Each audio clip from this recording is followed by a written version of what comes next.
Վեմ ռադիոկայանը հրավիրում է ձեզ հոգևոր զրույցի։ Սիրելի ունկնդիրներ, Վեմ ռադիոկայանի եթերում են արժանապատիվ Տեր Տաճատ Ավագ քահանա Դավիթյանը եւ Արա Սարգսակ Նալչաջյանը։ Այսօրվա մեր զրույցի թեման է հումանիզմ եւ մարդասիրություն։ Օրհնյա Տեր հայր։ Աստված օրհնի։ Հումանիզմ բառը թարգմանվում է հայերենում որպես մարդկայնություն, իսկ հումանիստ բառը առավել հաճախ թարգմանվում է որպես մարդասեր։ Այսինքն հումանիզմը եւ մարդասիրությունը հասկացություններ են, որոնք կարելի է կամ նույնացնել, կամ մեծ չափով նույնացնել ելնելով նրանց թարգմանական իմաստից։ Սակայն այսօրվա մեր զրույցի ընթացքում մենք փորձենք հասկանալ, թե ինչպիսի էություն է դրված այս հասկացությունների հիմքում եւ ինչ է նշանակում հումանիզմ, ինչ է նշանակում մարդասիրություն, խնդրին նայելով քրիստոնեական ուսմունքի տեսանկյունից։ Նախ հումանիզմ ասվածը իր դրական եւ բացասական երանգներով, որ վերջին դարերի ընթացքում միջնադարից սկսած, այսինքն վերածննդի ժամանակաշրջանից սկսած, երբ այս երևույթի հետ առնչվում ենք համաձայն ուսումնասիրողների, ինչպիսի առնչություն ունի նա քրիստոնեական ուսմունքի հետ։ Արդյոք ընդունում է քրիստոնեական ուսմունքը հումանիզմը։ Նախ ասեմ, որ գրնանքս է, որ երկու հիմնական սկզբունք կա քրիստոնեության մեջ։ Նախ այն է, որ մենք Աստված պիտի սիրենք մեր ամբողջ էությամբ, այսինքն որ Աստված կա եւ մենք բարդավոր ենք զինք սիրելու որպես մեր հայր, մեր ամբողջ էությամբ։ Երկրորդ սկզբունքը այն է, Աստված բոլորին հայրն է, եւ եթե բոլորին հայրն է, ուրեմն մենք բարդավոր ենք Աստուծո առջև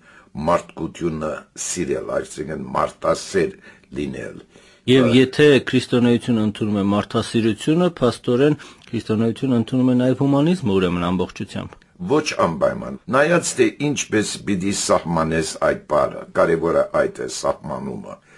Շատ անգամ մարդ կսե ես բարի եմ, բայց իրականում մեջ չափ բարի չէ,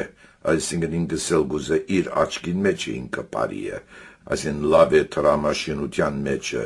լավ է շնության մեջը, լավ է գեղձության մեջը, բայց անիկա բարին չէ, այսինքն իր սահմանից համաձայն ինքը բարի կգարձե։ Ճիշտ է, որ քրիստոնեությունը գրնանք նկատել հյումանիզմը, բայց այսօր հյումանիզմը որոշ քաղաքապարապանության արտահայտությունն է, որ ընդեմ է Աստուծո, այսինքն հյումանիզմը գսե թե մարդկությունն է գերակույն արժեքը աշխարհիս վրա, եւ այս սահմանուն մեջ Աստված չի գա։ Հետաքրքրական է, երբ որ մենք հետևենք արևմտյան փիլիսոփայություն, կտեսնենք, որ շեղումը եղավ հատկապես 16-րդ, 17-րդ, 18-րդ դարում, եւ այն է, որ մինչև այդ տարը, այսինքն եկեղեցին զորավոր էր, դերևս քիչ մնալ շատ զորավոր էր, որովհետեւ բռնապետական հոդեր գուտար, այսինքն եթե ոև մեկը իր թավանանքին համաձայն չէր, ամիջապես գրագի գուտային, որպես հերետիկոս։ Ուրեմն մարդիկ բարդավոր էին հետևելու մի թավանանքիմը, որ կգոչվեր թեիզմ, այսինքն աստվածականություն։ Գիտեք, տարբեր սահմանումներ կան Աստուծո, այսինքն Աստված, որ ուղղակի միջամուխ է մարդու պատմության մեջ, անձնական Աստվածը կրնանք ասել։ Բայց հետո, երբ որ գիտությունը սկսավ արտանալ, ասենք թե Գալիլեյով, Դա Վինչիով, Կոպեռնիկոսով եւ այլն, մարդիկ սկսան շեղում ունեցալ։ Իրենք կսին, ինչպես Գագարինը հսավ դիեզերականաց, երբ որ ելավ եւ հսավ ռեշտակներ չի դեսավ, Աստված չի դեսավ,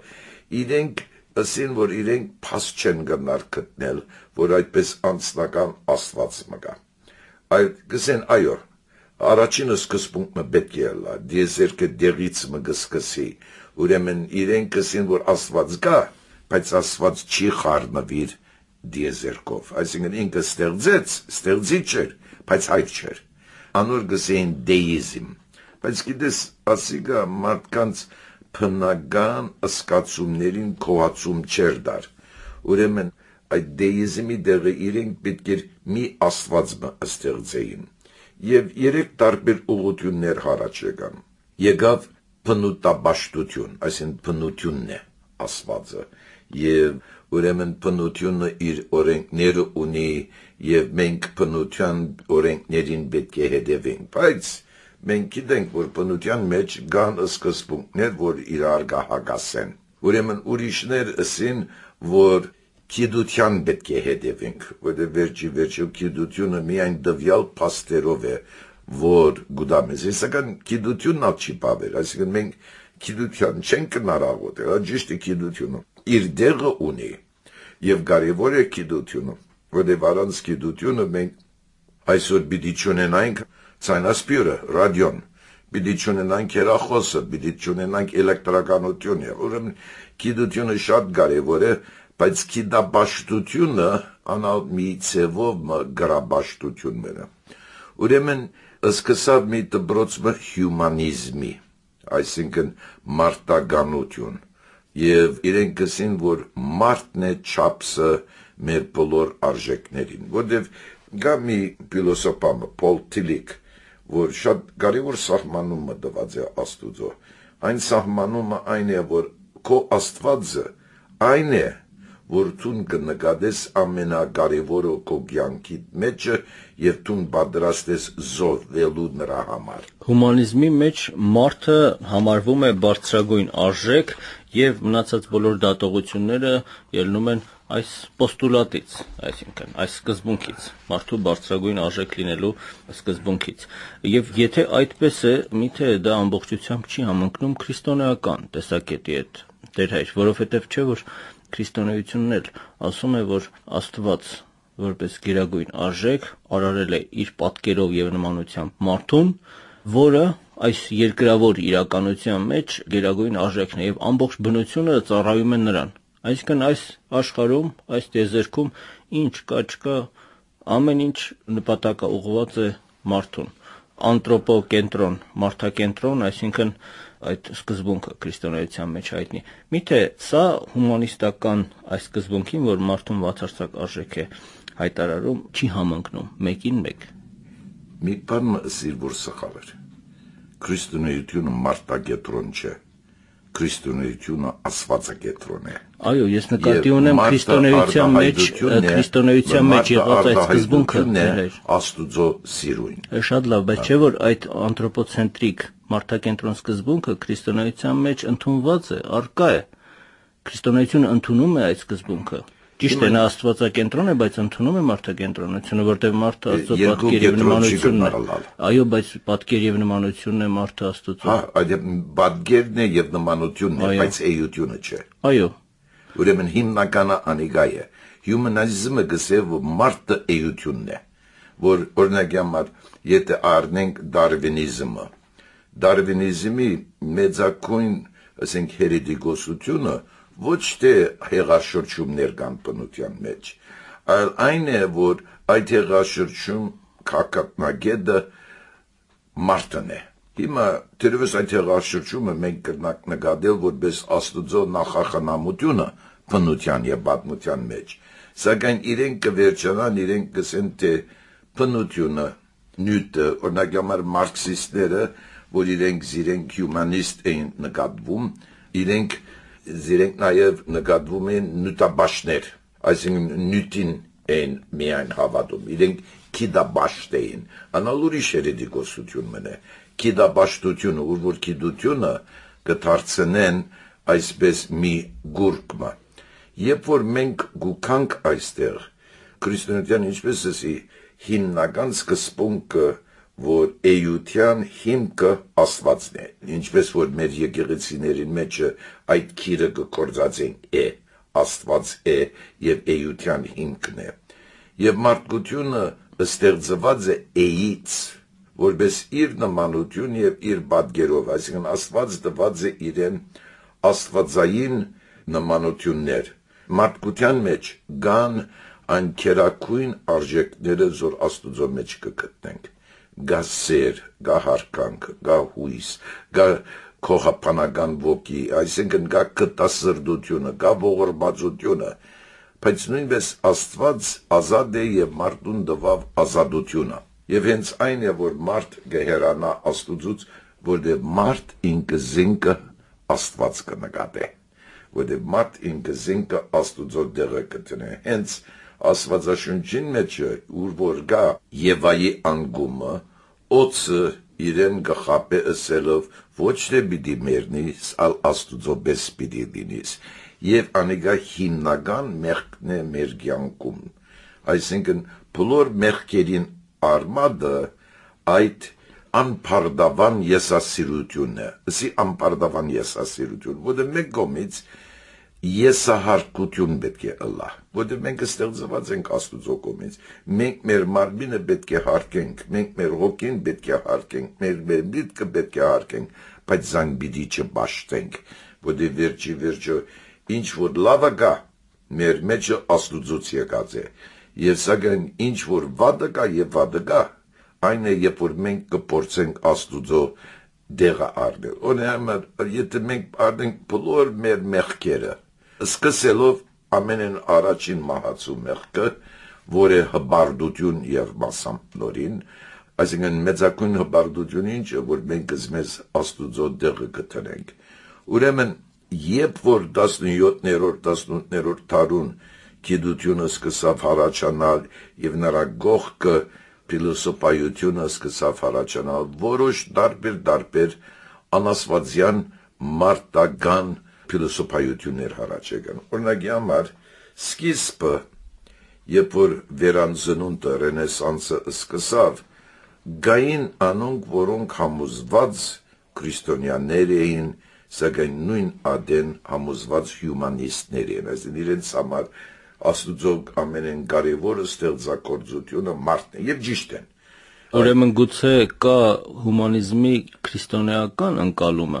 որը մենք կարող ենք բնորոշել մարդասիրություն եզրով կամ միգուցե պարզապես սահմանմամբ, բացատրելով, որ ի տարբերություն հումանիզմի դասական ընկալման, որը մարդուն դիտարկում է որպես բացարձակ արժեք, քրիստոնեական հումանիզմը Աստծուն է դիտարկում որպես այդպիսին եւ մարդուն որպես նրա փոխանորդ, քանի որ մարդը Աստծո պատկերի եւ նմանությունն է։ Անպայման, այսինքն քրիստոնեությունը հյումանիզմն է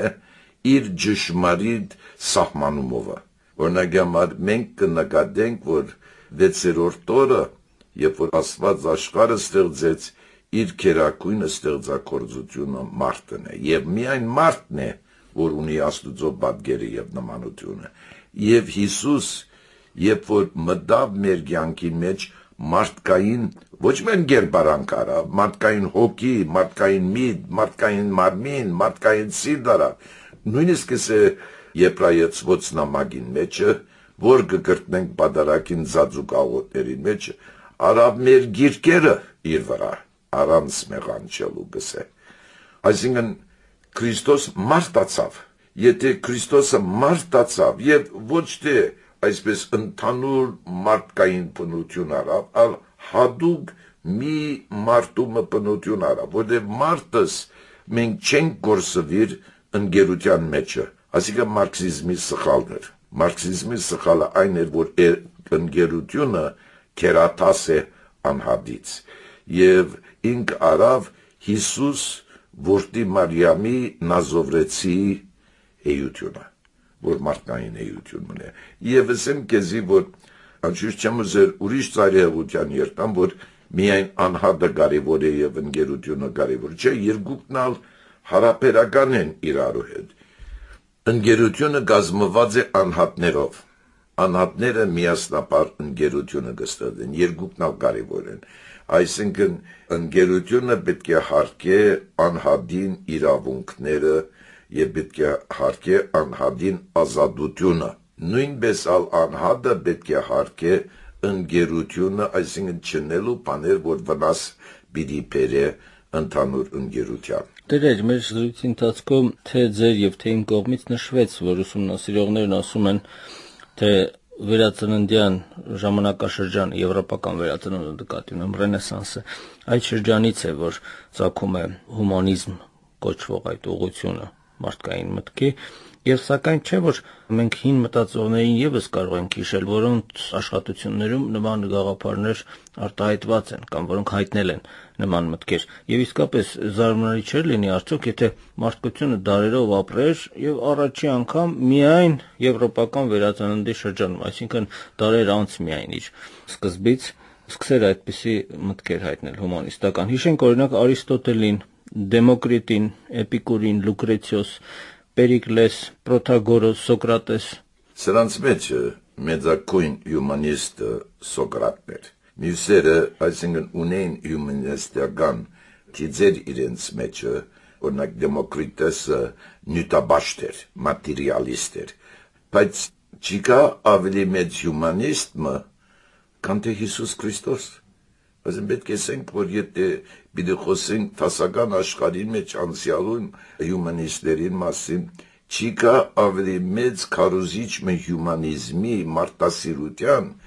քան թե նույնինքն մեր Տեր Հիսուս Քրիստոս։ Եվ իրեն նախորդող ական մարգարեները, Միկիա մարգարեն, Եսայի մարգարեն, որոնք հյումանիստական քարոզչություն ունեն։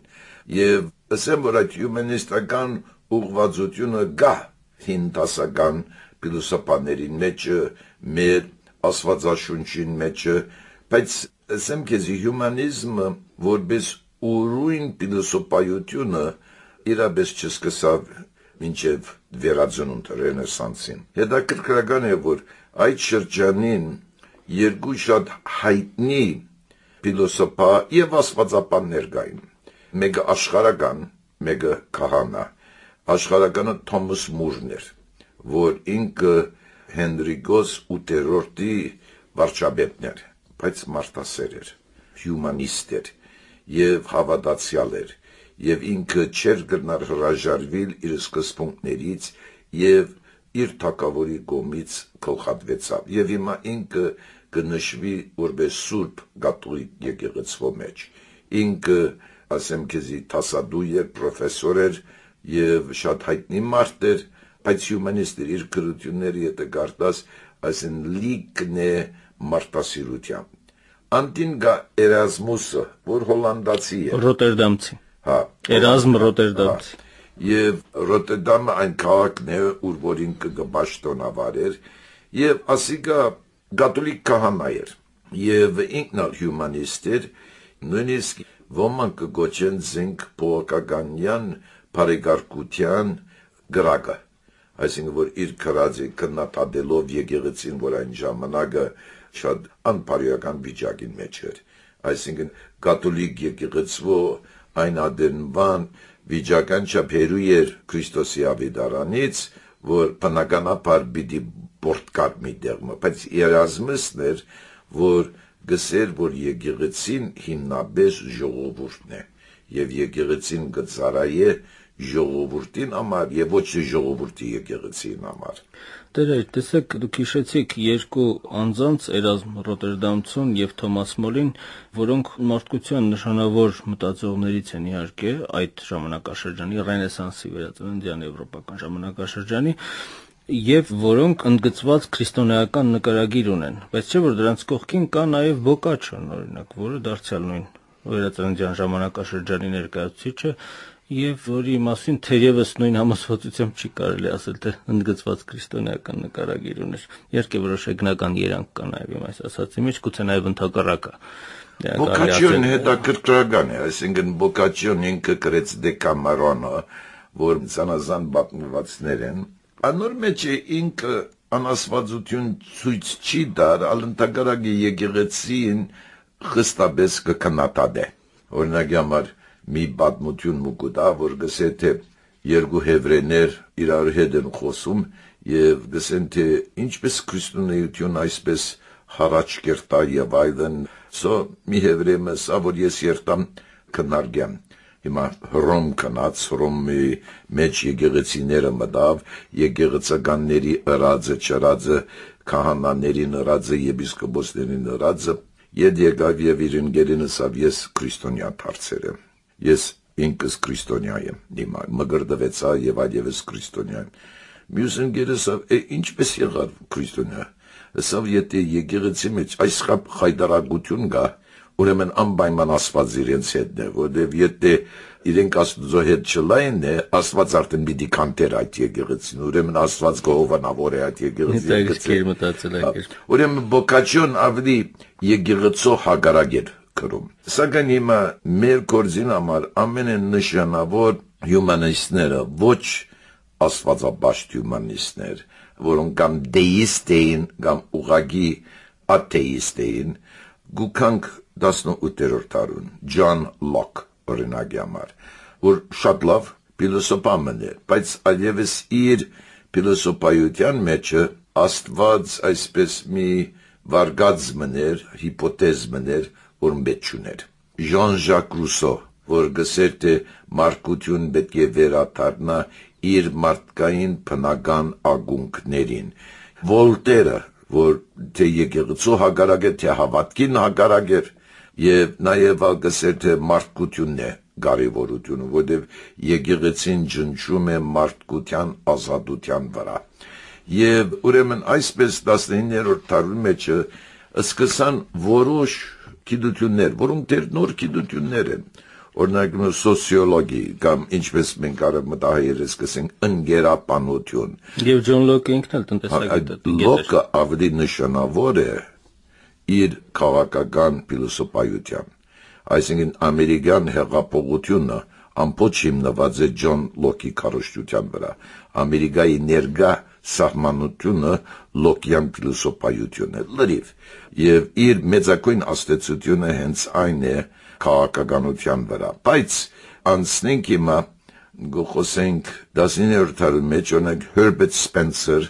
անգլիացի փիլիսոփա, ինքը սկսավ ընկերապանություն, սոցիոլոգիա, այսինքն ընկերության քննարկումը գիտական օրեն։ Եվ նաև նույն ժամանակը գրեթե Սիգմունդ Ֆրոյդը Վիեննայի մեջ սկսավ հոգեբանություն։ Հոգեվերլուծություն նաև։ Գար հոգեբանություն, օրինակ Արիստոտելից, բայց հոգեբանությունը այդպես տեսական հոգեբանություն մներ, ինչպես ասենք թե այն ժամանակ փնազանցությունը, մետաֆիզիկան, այսպես ենթատրային եւ այլն դրամապանության վրա ստեղծված է, բայց դվյալների վրա ստեղծված չէր։ Եվ Ֆրոյդը ուզեց երթալ եւ քննարկել մարդուն էգոն, իր եսը, եւ երկուքն այս գործին մտան առանց Աստծո հավատալու։ Եվ հետո նույն ադենը գրեթե ասունց հետ առընթեր Մարքսը սկսավ իր հրադարագությունները, իր գրությունները, հետաքրքրական է Մարքսին մեջ կան հակասություններ, օրինակ մի դեղը ինքը ասիկա ուղղակի մարքսիստ չէ, Մարքսը ընդօրինակեր է ուրիշ փիլիսոփայի մավորոնանը չեմ հիշել, բայց որ գրոնը Աֆիոնն է կորձավոր տասագարկին, զոր վերնախավը օգտագործում է, որբեսի ներնախավը կնացնե եւ անչուշ գրոնը հաշիշ է ժողովրդի համար հայտնի արտահայտություն դրանց։ Եվ ուրեմն Մարքսը ինքը անաստված է լրիվ, ինքը աստված չի կա, աստված մի ցնորք մնե, բայց մյուս կողմից դեղ ասած է, որ հավատքը աղքատ չկա, որ բանվոր տասագարկին համար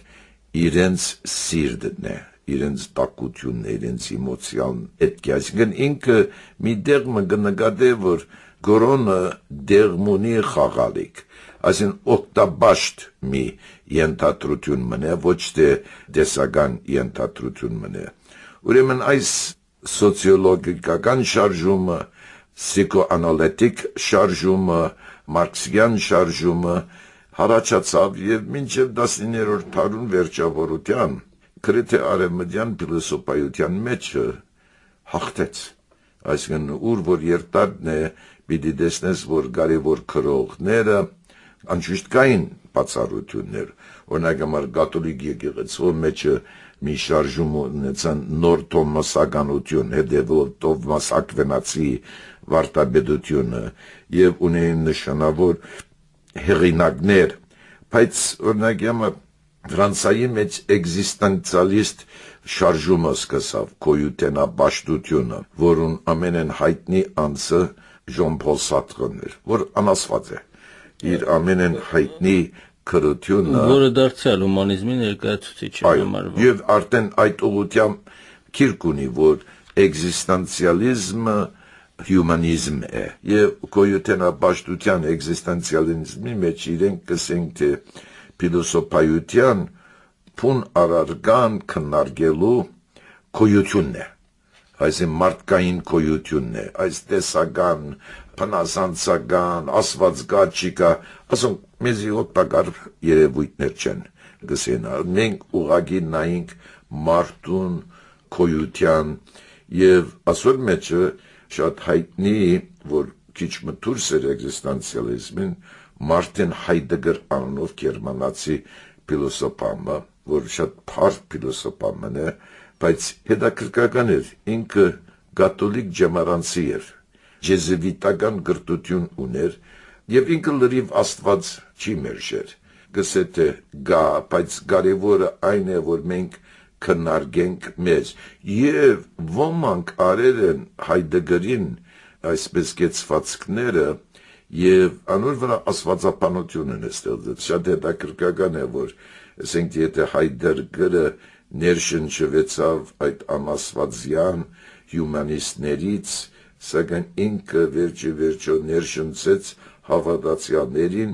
եւ կան որոշ աստվածապանությունները, որոնք հիմնված են Հայդեգերի տեսակետին վրա, բայց ինչ որ է, ուրեմն գա աշխարհիս մեջը, գիտական աշխարհին մեջը, քրական աշխարհին մեջը այս որոշ գեցվածքը թե մարդկությունն է հիմնականը եւ որ մարդկությունն է ամենեն կարևորը։ Պաստորեն հումանիզմ կոչվող այս շարժման մեջ, այս մտածողության մեջ արկա են թե քրիստոնեական մտածողության անձինք, թե լրիվ ընդհակառակը, ոչ քրիստոնեական, անգամ աթեիստական մտածողության տեր մարդիկ, եւ անկախ այս հանգամանքից հիշենք եւս մի քանի անուններ նշանավոր մտածողների, որոնք ներկայացուցիչներն են այս ուղղության, Ֆրանսիս Բեկոնը, անգլիացի նշանավոր փիլիսոփա, Միշել Մոնտենը, Պետրարկան, Դանթե Ալիգերին, ավելի առաջ Լեոնարդո դա Վինչին, ոմանք այդ հումանիզմի ներկայացուցիչ են համարում Ֆիդել Կաստրոին անգամ, որ մեր ժամանակակիցն էր, կարելի ասել, եւ առհասարակ նոր հումանիզմ կոչվող այդ երևույթը նույնպես արկա է, որ առավելաբար կոչվում է աշխարհական հումանիզմ, նույնիսկ այսպեսի մի փաստաթուղթ է ընդունվել աշխարհիկ հումանիզմի դեկլարացիա 1980 թվականին։ Հումանիստներ են համարվում Լեսինգը, Գյոթեն, Շիլլերը եւ այլ նշանավոր մտածողներ։ Հիմա այս ամբողջ ասվածի ֆոնի վրա դեր ինչպիսի եզրակացության մենք կարող ենք գալ մարդասիրություն երևույթը, որը միանշանակ դրվատված է քրիստոնեության մեջ եւ ոչ միայն մարդկությանն է հորդոր ուղված, յուրաքանչյուր անձին է հորդոր ուղված լինելու մարդասեր, սիրելու դիմացի մարդուն, այլև Աստված ինքը կոչվում է մարդասեր Աստված։ Փորձենք այս նիստից նայել, խնդրին։ Մարդասիրություն, բառի քրիստոնեական առումով։ Արդեն մեր ավետարանը humanist manifest-ն է։ Այսինքն մեր ավետարանը ուրիշ բան չի քարոզում, քան թե մարդասիրությունը։ Գիտեք, Հիսուսը այո ճիշտ է քարոզեց Աստուծո մասին, բայց ինքը պետք չէր Աստուծո մասին քարոզել։ Իր ժամանակը ժողովուրդը այդ հեվրիներին, որ գոխոսեր, իրենք Աստուծո կհավատային արդեն։ Իրենք կհետևեին իրենց կրոնքին, իրենց թավանանքին, իրենց ավանդություններին։ Իսկ մյուս ազգերի մարդիկ, չէ՞ որ դրանից հետո քարոզվեց այլ ազգերի քրիստոնեությունը եւ մինչեւ այսօր եւ այսօրվանից հետո էլ աշխարհի տարբեր ժողովուրդների մեջ այն քարոզվել է, քարոզվում է եւ պիտի քարոզվի։ Եվ ասեմ քեզի, որ արդեն ուրիշ ազգերին այդ քարոզությունը իրենք աստվածների գավադային։ Հայերն ալ իրենց աստվածներ ունեն, չէ՞։ Ամեն ազգ ունի իր աստվածը։ Դակավին մարտապանությունը մեզի ցույց է տալիս, որ մարդկության մեջ չկա ովևէ ազգը, որ չունի կրոնը, որ չունի աստվածը կամ աստվածներ։ Հիսուսի փերածը ոչ թե աստվածապանություն մներ։ Հիսուս մեզի չբերավ աստվածապանությունը։ Հիսուս մեզի բերավ թե մենք ինչպես պիտի ապրենք իրարու հետ։ Այդ է տարբերությունը։ Եվ Հիսուսի մարտասիրությունը արմատական մարտասիրությունն է։ Ավելի մեծ սեր չունի մեկը, քան թե իր կյանքը դա իր ընկերին համար։ Զիասված այնպես սիրած աշխարհը, որ իր միածին որդին տվավ։ Մի ասեր թե կսիրեմ Աստված, որ չես տեսներ, եթե չես սիրեր քո եղբայրդ, որ կտեսնես, ինչպես որ Հովհաննես առաքյալը գսե իր առաջին նամակին մեջը։ Ուրեմն քրիստոնեությունը փերավ այդ արմատական մարտասիրությունը մինչև իսկ զոհաբերելու աստիճան, այսինքն առանց շահախնդիր լինելու, այլ մենք բարդավոր ենք մեկս մյուսին օգնելու, ոչ թե մեզի համար շահավետ է, որովհետև այդ մյուսը մեր եղբայրն է, մեր քույրն է, եւ քրիստոնեության հիմնական տարբերությունը սա է, նախ որ Աստված սեր է,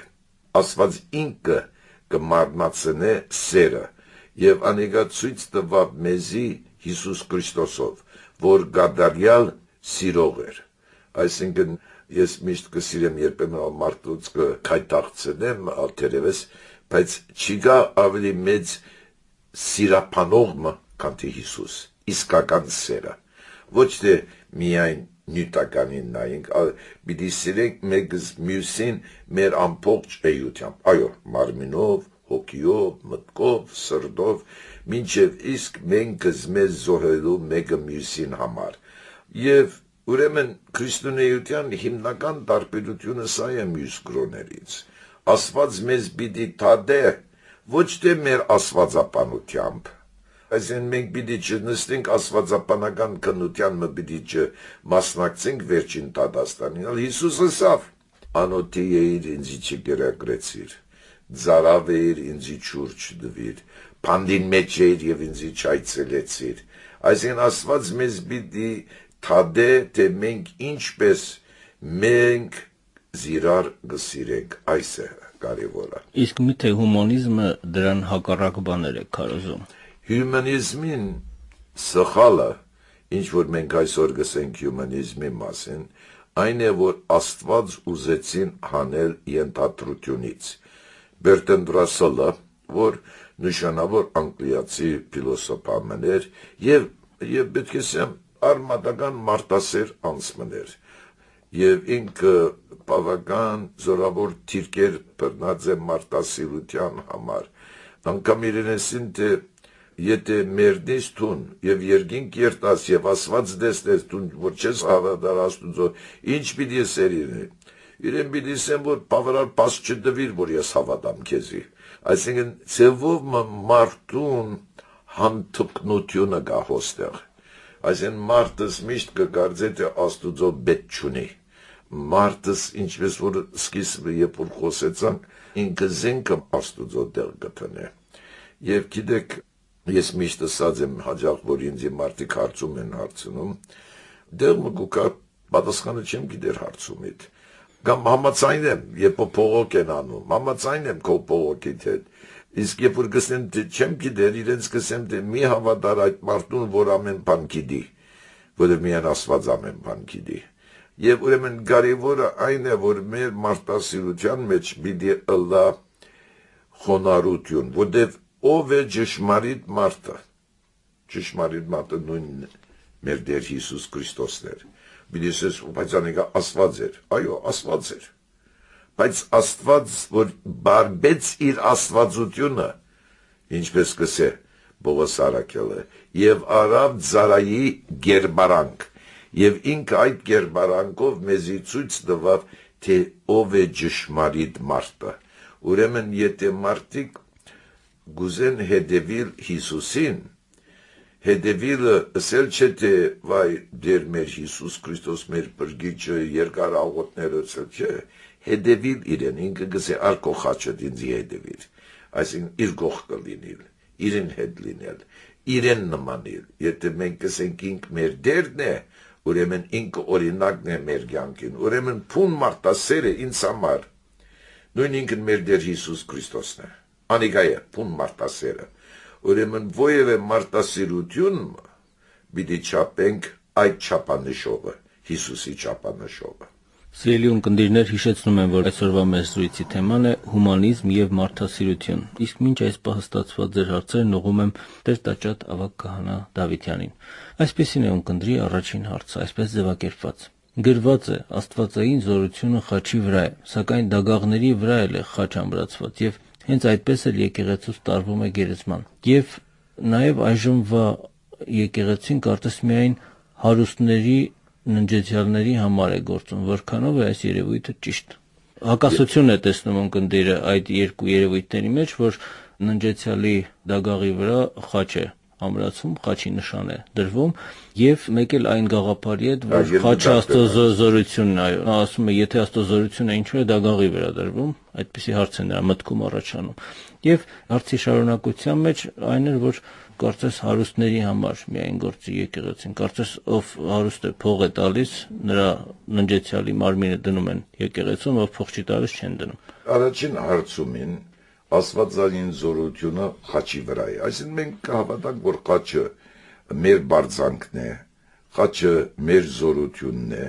եւ ուրեմն մարդիկ խաչ են հագնում այդ նշան, բարդավոր չեն անելու, որտեղ վերջի ամենն կարևորը քո խաչը պետք է քո սրտիդ մեջ լինի, այսինքն եկեղեցին չի պայմանավորվել, որ մենք խաչ գախենք։ Ճիշտ է, մկրտության ադեն խաչ են կորտում եւ դալիս այնտեղ, բայց անիկա բարձրապես մեզ հիշեցնելու, որ խաչը մեզ պիտի առաջնորդե։ Իսկ մահվան ադեն մենք ինչ ենք անում։ Քրիստոսի փրկությունը գուկա խաչից, իր այրունից։ Ուրեմն մենք ապավինելով Քրիստոսի խաչին, Քրիստոսի արյան թափումին, Քրիստոսի դված փրկության, մենք խաչ ենք թնում թակաղին վրա, պայման չէ որ տրվի թակաղին վրա, բայց մարդիկ բարեպաշտական օրեն այդ խաչը գտնեն, ուրեմն պիտի մարդկանց ասենք ոչ խաչը չես կնար տնել, չէ որ խաչը ոչ միայն դագաղի վրա, այլև գերեզմանի վրա էլ խաչի նշան է դրվում։ Հա, խաչքարի, ասեմ քեզի, այդ խաչքարի պատմությունը չեմ գիտի, տեսած եմ մի քանի շաբաթ առաջ Վրաստան էի եւ Վրաստանի մեջ խաչեր շատ կան, այսինքն երկաթի ցողե խաչեր, ամենտեղ խաչ կար։ Եվ Թիֆլիս մտանք եւ հայ եկեղեցին կփնտրենք, գիտեմ որ որոշ դերմա եկեղեցի մգար, կարծեցի հայ եկեղեցի, որտեղ վրացական եւ հայկական ջարդարաբերություն շատ նման են իրար։ Մեմեսի, հայ եկեղեցին է, ինչ են գեցա խաչքար կար։ Վրացիները խաչքար չունեն։ Ուրեմն ասիկա մշակույթային մի սովորություն եւ ավանդություն մնե եւ ասածիդ պես որ գերեզմանի վրա մենք խաչ ենք տնում, ոչ միայն խաչ ենք տնում, երբ որ օրհնում ենք, կնքում ենք գերեզմանը 4 անգամ կդառնան, գերեզմանի 4 կողմը խաչացև կկնկենք։ Ինչպես ասի, ասոնք պայման չեն, որ եթե չանենք ուրեմն մեղք ենք գործած, բայց բարեպաշտական սովորություններ են, որոնք կատարում ենք։ Իսկ երկրորդը, այսօր աշխարհիս վրա Ամերիկայում մենք բարդավոր ենք բոլոր ննջեցյալների մարմինները եկեղեցի դանելու։ Հարուստ, աղքատ, մարդկա թաղում են չկա, բարդավոր են։ Եթե պայմաններ կան, որ անհարմար է, որ եկեղեցի դանենք, առաջնորդ եպիսկոպոսին արտոնություն պետք է տանենք։ Այլապես եթե քահանան առանց եկեղեցի տանելու թաղում է կատարելու գրնապատժվի եպիսկոպոսից։ Իսկ այստեղ հակառակն է ցավոք սրտի։ Առաջնորդի արտոնությունը պետք է եկեղեցում դնելու համար։ Անիկա չեմ գիտեր, բայց ասեմ որ մեր եկեղեցու գարկին մեջը, մաշտոցին մեջը շատ հստակ օրեն գրված է։ Դան գարկ, որ դոնին մեջը գլա։ Հետո գսե եւ դանին եկեղեցի, եկեղեցու գարկ կատարելու, հետո կդանեն եկեղեցուց գերեզմանը կդանին, որ գերեզմանի գարկը կդարվի, փուն գարկը այս է, օրինական կանոնական գարկը սա է։ Մյուս հարցը, ելնելով մարդասիրական սկզբունքներից արդեն 13 տարի խնամում եմ իմ հաշմանդամ ամուսնուն, ասում է ունկնդրուհին, բայց երբևէ նրանից երախտագիտական մեկ խոսք անգամ չեմ լսել, արդյոք նրան այդ վիճակում լքելը կհամարվի անմարդկային արարք։ Մի բարով, այո, այսինքն մենք բոլորս ունենք մեր խաչը գրելու, Քրիստոս այդ բարական դված է քեզի, եւ դու անիգա պիտի դանիս, այսինքն եթե զավակը դալար հաշման թամը, պիտի ցկեր իրեն։ Նույնիսկ եթե երախտագիտության խոսք չասես։ Նույնիսկ երախտագիտության խոսք, այսինքն երախտագիտության համար ես անում, կամ անում ես որպես քո բարդականություն։ Ամենակարևորը կյանքի մեջ բարդականությունն է, իսկ եթե փոխադարձ լիներ, եթե դու լինեիր հաշման թամը,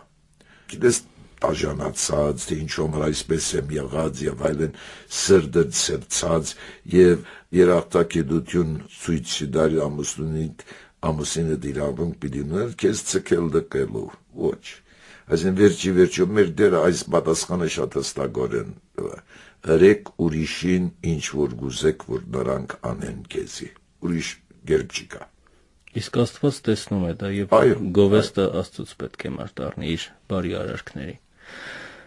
Մյուս հարցը, ինչ հաճախականությամբ է պետք կանային խոստովանել եւ պատարագին հաղորդություն ստանալ։ Լավ, երկու հարցումներ են սրանք։ Հիմա առանձնական խոստովանություն։ Անիկա իրականին մեջը եթե նայիս մեր կանոններին, ովևէ ադեն, որ մեկը ձանր մեղք է կործած եւ իր խղճին վրա է դանչած, պետք է անձնական խոստովանություն, որովհետեւ խոստովանությունը արտահայտություն է զղջումի, վկայություն մնա։ Գիտեք, խոստովանություն վկայությունը սել է։ Բոլոր մարտիրոսները, որոնք մահացան հավատքին համար, կնկատվին խոստովանողներ։ Ուրեմն, եթե դու իսկապես զղջացել ես քո մեղքիդ համար, գերտաս քահանային արջև եւ քաչափար, կասես, հիմա ես շատ մարդին լուդերը չեմ մեջ բերել, բայց ունի մի քանի լավ խոսքեր, մեկ խոսք ուներ, որ գսեր թե քաչափար մեղան չէ, բայց ավելի քաչափար վստահիր Աստուծո ողորմության։ Այսինքն, երբ որ մեղք ես կործած, դու ինքզինքը մի սատկեցներ։ Հրիր, եղավ, զղջա նրա համար, փորձեր նորեն չնել եւ այդ քո զղջումի արտահայտությունը խոստովանությունն է քահանային։ Ուրեմն, ասեմ, որ խոստովանությունը պիտի լա հենց այդ ծանր մեղքերին համար։ Երբեմն մարդիկ կովս կուքան խոստովանության մի ժամ կառնեն։ Այսինքն իրենց կյանքը կպատմեն, թե այստեղ եմ ծնած մեծած եմ, անշուշտ իրենք գուզեն իրենց բոլոր մեղքերը կամ սխալները, գիտեք, ամեն սխալ մեղք չէ։ Ասկասեմ քեզի, եթե քնության մեջ սխալ պատասխան դվիր, անիկա մեղք չէ։ Եթե փոքր էր եւ դպրոցը գնացիր եւ վախեցար եւ ուսուցիչին չսիր թե զուգարան պետք ունիս եւ դա գրիր, անիկա մեղք չէ, անիկա սխալ է։ Ուրեմն պետք է զանազանենք մեղքը սխալից։ Մեղքը անշուշտ այն է, որ դու գիտակցաբար ես անում։ Գիտես, որ այսինչ բանը մեղք է եւ ըրիր։ Եվ ոչ միայն ըրիր, այլ ծրակրեցիր, այսինքն մեկեն չեղավ, մատահական չեղավ եւ հաջիկ արիր նրանից, բայց հետո խելքի եկար, դես անարակ որտին գուտա մեզի, օրինակը խելքի գուկասվա իմ հրածս վադն է, ես գզղջամ այս պանին համար քահանային գերտաս եւ գխոստովանիս, կրնաս նորեն անել, որտեղ մեղք այնպիսի բան մնա, որ խապուսիկ է, այսինքն միշտ կշեղվենք, բայց Աստված միշտ մեզ կընդունի։ Հարցուցին դիրոջ թե քանի անգամ պետք է ներենք 7 անգամ 7-նալ ասեմ կատարյալ թիվ մնա Աստվածաշունչին մեջ 7-ը եւ մեր դերը սավ 70 անգամ 7-ը այսինքն կատարելության անգամ կատարելության ուրեմն Աստված միշտ պատրաստ է մեզի ներելու պայմանով որ մենք զղջանք եւ անջույր զղջումի մեջ գա մեծությունը որ նորեն այդ մեղքին մեջ չինալ Իսկ եթե նորեն շեղվենք, նորեն քահանային գերտան, ինչ օմր քահանային, նախ քահանան կներկայացնի ամբողջ եկեղեցին, այնտեղ քահանան ասում է արձակման աղոթքին մեջը, թե ես կարգավաց քահանայական իշխանությամբ եւ հրամանավան Աստվածային Քրիստոսի խոսքին թե զոր ինչ արձակեցեք երկրի վրա, եղեցի արձակյալ հերգինս, եւ ուրեմն քահանան կներկայացնի եկեղեցին, որտեղ մենք երբ որ մեղք ենք կործում, ոչ միայն մենք մեզ ենք վնասում, այլ մենք կվնասենք Աստծո ընտանիքին։ Օրինակ իմ զավակս եթե մեղք կնե, ասենք քողությունն է, սպանությունն է կամ ինչ մեղքալա անփարիականություն է, անիկա մեր ընտանիքին վրա սևամ կբերե, չէ։ Ուրեմն նույնպես մեր ամեն մեղքը կվնասե եկեղեցին։ Մենք ոչ միայն Աստծո թե մենք մեղանչած, այլ եկեղեցու թեմ։ Ուրեմն գերտանք եւ ինչպես խոստովանությունը արդահայտությունն է մեր անգեղծության։ Եթե պատրաստ չենք խոստովանել, այս տեսել է մեր զղջումը լրիվ անգեղծ չի։ Անշուշտ դժվար է, ես կհասկանամ ասիգա։ Շատ անգամ ես մարդկանց հետ գուզեն ինձի հետ խոսիլ, գուքան գնստին գխոսին, արդեն կհասկանամ, որ բան մը գա իրենց խղճի մեջը։ Եվ գխոսենք, եւ խոստովանություն, ասենք թե չեղավ, բայց մենք ինչքան գխոսենք իրարու հետ, հետո դուրս կուկա։ Եվ անող խոստովանություն մնա։ Այսինքն կարևոր է քահանայի համար, որտեղ քահանան որպես հոգու բժիշկն է։ Քահանան ինչպես կնա բժշկել քեզի, եթե քո հիվանդությունը չի գիտնա։ Ուրեմն նախ եւ առաջ եթե մեկը պատրաստ չէ անձնական խոստովանություն անել, կնա նստի զրուցել քահանային հետ եւ կամաց անոր հասնել, այսինքն բեչիկա մեգեն մնել։ Ինչպես օրինակ մգրտության եւ անցամ համացայն չեմ, որ Մարտինզի հերացայն է եւ ասա դեր այդ վաղը ժամը 2-ին ես կուզեմ մգրտվել, մեկ վարքան, վաղը ժամը 2-ին ես քեզի հետ հանդիպում կունենամ եւ կբացատրեմ քեզի թե ինչ է մգրտությունը եւ թե ինչու համար կմգրտես։ Այդ որոշ պատրաստություն պետք է լա։ Բայց ասեմ, ասիկա ծանր մեղքերի համար է։ Այսինքն եթե դու սուտ խոսեցար մեգեմը, օրինակ մեկ եկավ քեզի եւ 1000 դրամ բարդ կուզեց եւ գրբանին մեջ 5000 դրամ գա, բայց դու դերմը պիտի երտաս եւ գսես որ ճունիմ կովս, անոնք թեթև մեղքեր են, անոնք ծանր մեղքեր չեն, բայց եթե մեկը կա քեզի եւ իրապես սոված լինի եւ քո օգնության պետք ունի եւ դու չդաս իրեն անեգա մեծ մեղք է։ Դու գիտես առաջին դեպքին դերևս այդ 1000 դրամը պիտի արտան, բիվամը պիտի արտներ եւ այլն, ուրեմն փոխանակիրեն այդ վիճել գսես որ ճունիմ։ Այսինքն կան ծանր մեղքեր եւ մենք այդ ծանր մեղքերը մահացու մեղքեր ենք եւ արդեն Հովանես Արաքյալը գզանազան է ծանր մեղքերից, թեթև մեղքերից։ Ուրեմն այս իմ ասած խոստովանությունը ծանր մեղքերի համար է։ Եվ երկրորդ կետ մնալ կա, եթե հաղորդության պիտի երտաս, արդեն եկեղեցիները ունին ընդհանրական խոստովանանքը։ Բարդավոր չես միշտ անձնական խոստովանության երտալ, այդ ընդհանուր խոստովանությունը կպավ է։ Իսկ քանի անգամ հաղորդություն պիտի առնես։ Իմ սկզբունքս հենց այս է, որ մենք եկեղեցի գերտանք ինչու համար։ Ասված պարապանելու, ոչ, միանանոր համար չէ, որտեղ անենք ժամերկության գրնան գնել, անենք առանցին գնալ, գերտանքը քարոզմը պետք է գնել, ոչ, որտեղ քարոզը գրնանք ռադիոյից լսել, գրնանք լավ հոգևոր գիրք մկարտա, որ թերևս ավելի լավ են, քան այն քարոզները, որ գլսենք եկեղեցում։ Բادرակին ինչու համար գերտանք։ Գերտանք հաղորդությունը ստանալու համար։ Բادرակը երկու մասի է իրականի մեջ, գա մեմը երախայից բادرակը ուր որ սուրբ գիրքն են գարտում եւ այլն, անիկա փլորին համար է։ Հետո երբ որ անիկա վերջանա, սարգավակ ասում է մի ոք երախայից, այսինքն ովև մեկը որ մկրտված չէ, ովև մեկը որ արժանի չէ, ովև մեկը որ մեղավոր է, այսինքն ովև մեկը որ հաղորդություն պիտի չառնե կամ չի գտնարնել, եկեղեցուց դուրս տողել է։ Այսինքն միայն անոնք որոնք հաղորդություն պիտի առնեն, պետք է մնան եկեղեցու մեջը։ Եվ ուրեմն ըստիս իմ գերծվածքս այն է, որ պետք է մարդիկ ամեն անգամ որ բادرակին լինեն, պետք է հաղորդվին։ Պարկաստուզը մեր հաղորդվողների թիվը շատ է, ժամանակին շատ քիչ էին։ Նույնիսկ բادرակ կլար, որ հաղորդվող չլար, ինչի կնամարեն անիկա, կնամարեն բսագնել, բայց բսագվող չկա, կամ մգրդություն անել եւ մգրդվող չկա, կամ թաղում անել եւ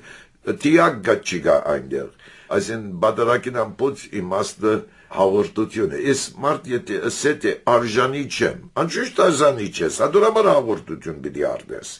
Այսինքն այն մարդը, որ իրապես կսետ է, հա, այս գիրակի գրնամարն եմ, որտեղ արժանի եմ, այդ մարդը արժանի չէ։ Այսին բոլորս անարժանի են։ Ես ամեն անգամ որ բادرակ եմ անում, շիդակսեմ գսոսկամ, ես ով եմ, որ պիտի ելեմ եւ Քրիստոսի մարմինը եւ այրունը ինձ ցերկիս մեջը պիտի ադմի, որ ես պիտի օրտնեմ, որ անոնք վերափոխվին Քրիստոսի մարմինը, որ օրտնեմ հացը եւ քինին։ Ես ով եմ, նույնիսկ ծածուկ աղոտներին մեջ դեր մգա, ով դեր արժանիեր է ինձի, ես ամբիդան ծարայս, անարժան ծարայս, որ այս կորձը կադրեն, բոլորս անբիդան ենք, բոլորս անարժան ենք, մենք չվախենանք, Աստված մեզ կսիրե դորին, ինչքան անբիդան լինենք, ինչքան անարժան լինենք, Աստված մեզ կհրավիրե։ Շնորհակալություն Տեր Հայր, թույլ տվեք սրանով եզրափակել մեր այսօրվա զրույցը հումանիզմ եւ մարդասիրություն թեմայով։ Շնորհակալություն նաեւ ունկնդիրների բազմաբնույթ հարցերին պատասխանելու համար։ Սիրելի ունկնդիրներ, իմ զրուցակիցն էր արժանապատիվ Տեր Տաճատ Ավագ քահանա Դավիթյանը։ Մեր այս զրույցի ձայնագրությունը կարող եք լսել Վեմ ռադիոկայանի ինտերնետային կայքում vem.am հասցեում հոգևոր զրույցներ հաղորդաշարի բաժնում։ Օրհնյա Տեր Հայր։ Աստված օրհնե արայիկ եւ Աստված թող օրհնե մեր Վեմ ռադիոկայանի անձնագազմը, հատկապես Հերմինեին եւ Ինեսային, որոնք այսօրվան օպերատորներն էին։